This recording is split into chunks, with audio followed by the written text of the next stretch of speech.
Olá, que ótimo ter a sua companhia para mais essa análise a fundo aqui no Juris 360 Lab. Olá! Hoje, o nosso mergulho é em decisões bem importantes do Supremo Tribunal Federal, sabe? Diretamente do informativo 1088. Isso mesmo. A ideia é, assim, destilar o essencial para a gente ficar por dentro do que a nossa Corte Suprema tem de fato decidido. Perfeito! E olha, para organizar melhor, a gente vai fazer em blocos, né? Boa ideia. Neste primeiro, vamos dar uma olhada em 4 julgados do plenário que chamaram bastante atenção. Combinado. Então, a pauta deste bloco é, primeiro, um recurso extraordinário, o RE 1.177.699. Esse aí trata do direito de nomeação de estrangeiros em concursos para universidades federais. Esse a gente vai olhar com mais calma. Certo, esse merece um detalhamento. A 7.208, que é sobre uma lei lá de Mato Grosso, envolvendo planos de saúde. Sei. A ADI 5.578, que questionou regras de parcelamento de multas de trânsito lá no Distrito Federal. Uhum.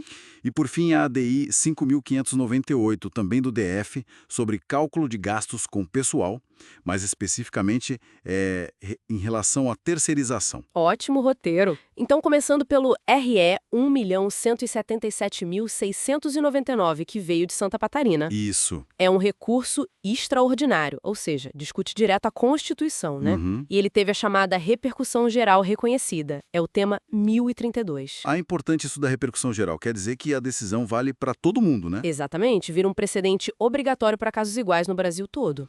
E qual era a história específica desse caso? O que aconteceu? Olha, era a situação de um professor estrangeiro. Ele foi aprovado em concurso público para o Instituto Federal de Ensino, só Foi que impedido de tomar posse. justamente por ser estrangeiro.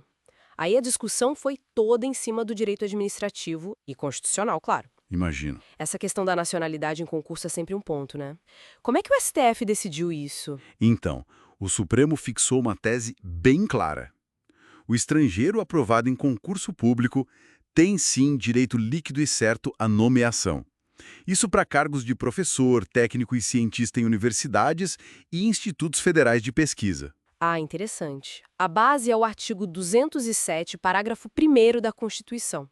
A única brecha, sim, seria se o edital do concurso justificasse muito bem, com base no interesse público, essa restrição de nacionalidade. E mesmo assim poderia ser questionado na justiça, né? Com certeza. Essa justificativa estaria sujeita a controle judicial. Entendi. A base principal, então, foi o princípio da isonomia. Aquela ideia de igualdade perante a lei. Exatamente. O STF viu essa negativa de nomeação como uma violação direta do artigo 5º da Constituição, que garante a isonomia, né? E também do artigo 207, parágrafo 1º. Que foi incluído depois, né? Isso foi incluído pela Emenda Constitucional 11, lá em 96. E depois veio a Lei 9.515 de 97 para regulamentar, justamente para permitir essa participação estrangeira na pesquisa, no ensino. Faz sentido. O STF reforçou que a igualdade vale também para os estrangeiros que moram aqui. Qualquer tratamento diferente precisa ser, olha, muito bem explicado e estar lá no edital. O resultado prático: o recurso foi provido, garantiram a nomeação do professor e ele ainda recebeu indenização. Uma decisão bem relevante, né? Mostra que o mérito, a capacidade, podem superar essa formalidade da nacionalidade em áreas-chave como pesquisa e ensino. Bom, mudando um pouco agora, vamos para a ADI 7.208 de Mato Grosso. O que estava em jogo ali? Ali a briga era sobre competência para legislar. Uma lei estadual de Mato Grosso criou obrigações específicas para as operadoras de planos de saúde pensando nas pessoas com deficiência. O STF disse: essa lei é inconstitucional. Deixa eu adivinhar. Invadiu a competência da União? Parece um tema recorrente, né? Precisamente. O tribunal entendeu que essa lei estadual estava mexendo em regras de contrato. E a Constituição, lá no artigo 22, diz que legislar sobre direito civil e seguros é coisa da União. Claro. E, além disso, a própria União já regula o setor de planos de saúde, né? Tem a Lei 9.656 de 98, tem as normas da ANS. Agência Nacional de Saúde Suplementar. Isso.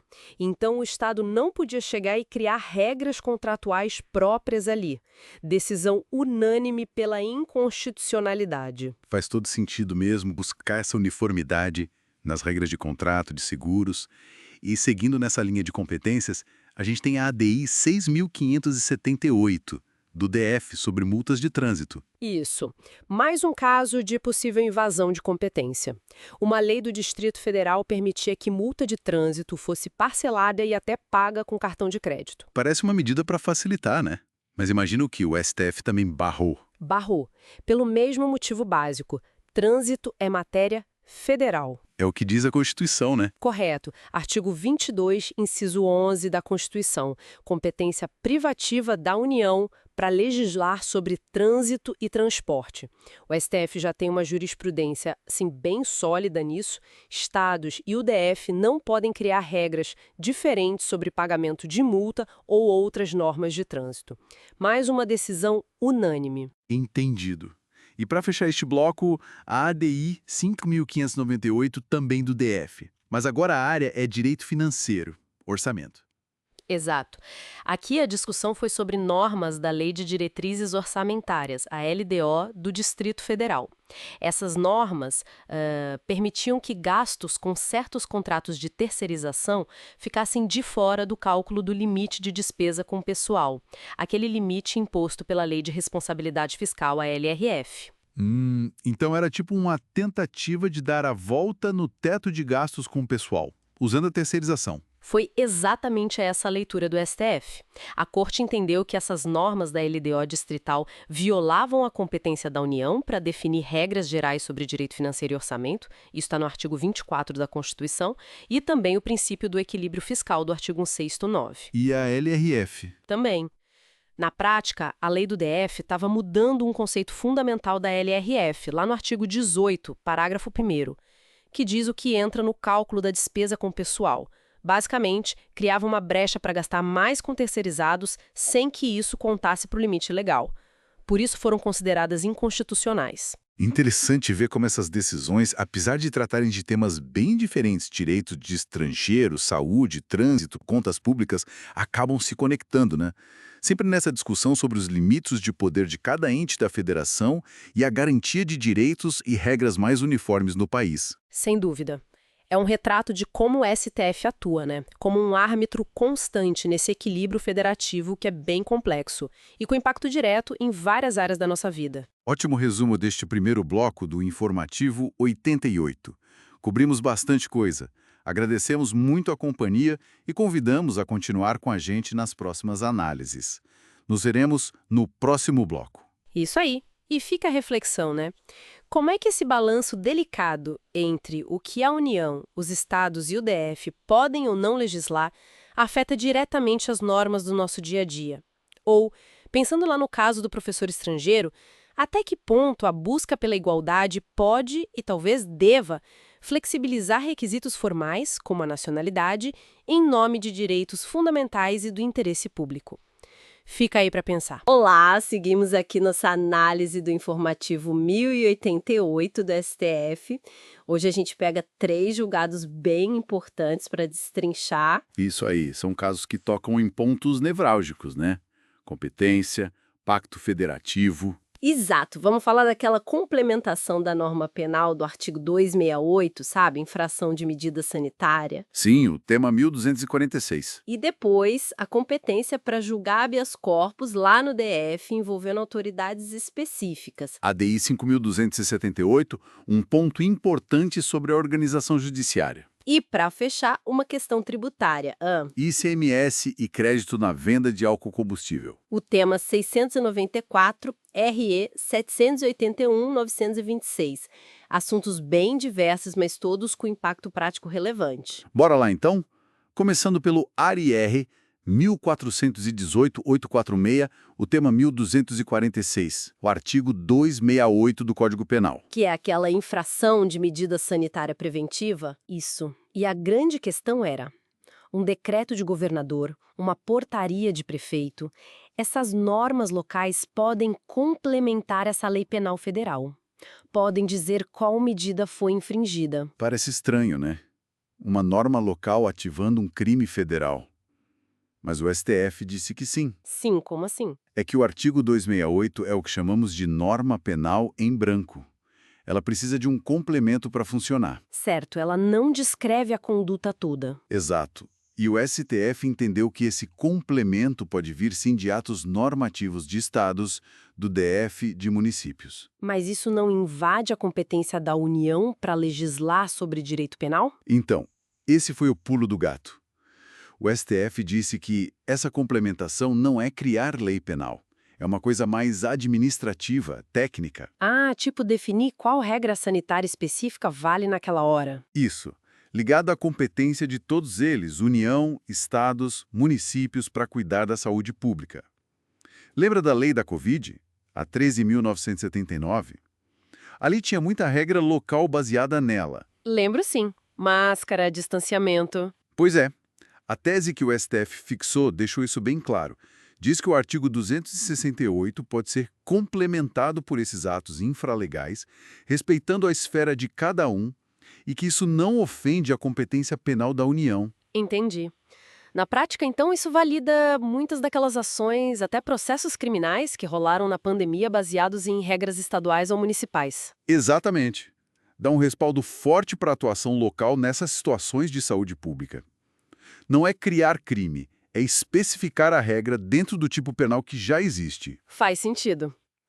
Bom, falando em competência e limites, vamos para a ADI 5278. Essa é sobre o judiciário do DF. Certo? A questão era, quem julga habeas corpus quando a autoridade coatora é um desembargador do TJDFT, um conselheiro do TCDFT ou o Procurador-Geral de Justiça do DF? A gente pensaria que talvez o próprio TJDFT, né? Uma questão interna ali do DF. Poderia ser, mas a Constituição Federal tem regras bem específicas sobre competência dos tribunais superiores. E o que o STF decidiu? Decidiu que não é o TJDFT. A competência originária para esses casos específicos é do Superior Tribunal de Justiça, o STJ. Ah, está na Constituição, então. Sim, no artigo 105, inciso 1, alíneas A e C. A Lei de Organização Judiciária do DF, a 11.697, tentou dar essa competência para o TJDFT. Mas não podia. Não podia. O STJ disse que essa lei local acabou usurpando uma competência que a Constituição Federal deu expressamente para o STJ. A regra constitucional prevalece sobre a lei local nesse ponto. Claríssimo, a Constituição manda. Lei local não pode mudar a competência de tribunal superior definida na CF. Exato. Hierarquia das normas. Certo. Agora, vamos para o terceiro ponto, que mexe bastante com o bolso e com o setor de combustíveis. O RE 781.926, tema 694. ICMS sobre o álcool etílico anidro combustível, o AEAC. Aquele álcool que mistura na gasolina. Isso, a distribuidora compra esse álcool da usina. Só que o ICMS dessa operação da usina é diferido. O que é isso, diferido? Diferido significa adiado, postergado. O imposto que a usina deveria pagar na saída do álcool não é pago naquele momento. E quem paga então e quando? Quem paga é a distribuidora, lá na frente, quando ela vende a gasolina já misturada, a gasolina C. Ela recolhe o ICMS da operação dela e também aquele ICMS que foi diferido lá da usina. É como uma substituição tributária, só que para trás. Entendi, a distribuidora paga tudo junto. E a pergunta do milhão era, essa distribuidora pode se creditar daquele ICMS da usina que foi diferido? Essa era a briga, e a resposta do STF foi não. Não pode ter o crédito, mas e a não cumulatividade do ICMS? O imposto não deveria compensar o outro. É aí que entra a interpretação do STF sobre a não cumulatividade. O princípio diz que você se credita do imposto cobrado na operação anterior. Cobrado, mas ele foi cobrado, só que o pagamento foi adiado. Não nota fiscal da usina não mostra o valor do ICMS? Mostra o valor, sim, mas o STF focou na realidade econômica. O imposto não foi efetivamente recolhido pela usina naquele momento. O pagamento foi jogado para frente. Ah, então se não houve desembolso de caixa na etapa anterior, por causa do diferimento, não há o que creditar naquele momento pela distribuidora. Exatamente essa a lógica. O crédito pressupõe que houve um ônus financeiro na etapa anterior. Como o ônus foi transferido para a distribuidora pagar depois, ela não pode se creditar de algo que, na prática, ainda não foi pago por quem vendeu para ela. Mesmo que o valor esteja lá destacado na nota. Interessante. Sim. A tese fixada diz justamente isso. O diferimento do ICMS na saída do AEAC da usina não gera direito a crédito para a distribuidora. Entendido. Meio contraintuitivo para quem olha só a nota fiscal, mas faz sentido na lógica do fluxo financeiro do imposto. Perfeito. Então, recapitulando rapidinho os 3 pontos que vimos hoje. Vamos lá. Primeiro, a validação da complementação da norma penal do artigo 268 por atos de estados e municípios, o tema 1246. Certo. Segundo, a confirmação de que a competência para julgar HC contra certas autoridades do DF é do STJ, não do TJDFT, a AD 5.278. E terceiro, a negativa do direito a crédito de ICMS para distribuidora na compra de álcool anidro com imposto diferido, o tema 694. Ótimo resumo. E fica aquela provocação, né? Todas essas decisões, de certa forma, mexem com o equilíbrio federativo. Sem dúvida. Mostram a tensão constante entre precisar de regras gerais da União e dar espaço para as respostas locais, seja numa pandemia, seja na tributação. Como achar esse ponto ideal de autonomia e coordenação, né? É um debate que não acaba. Com certeza vai continuar. Bom, chegamos ao fim da nossa análise de hoje. Agradecemos muito a quem nos acompanhou. Obrigado pela audiência. E se esse bate-papo ajudou a clarear as ideias, não esquece de se inscrever aqui no canal Juris 360 Lab e deixar aquele like para fortalecer nosso trabalho. Isso ajuda muito a gente a continuar produzindo. Até a próxima!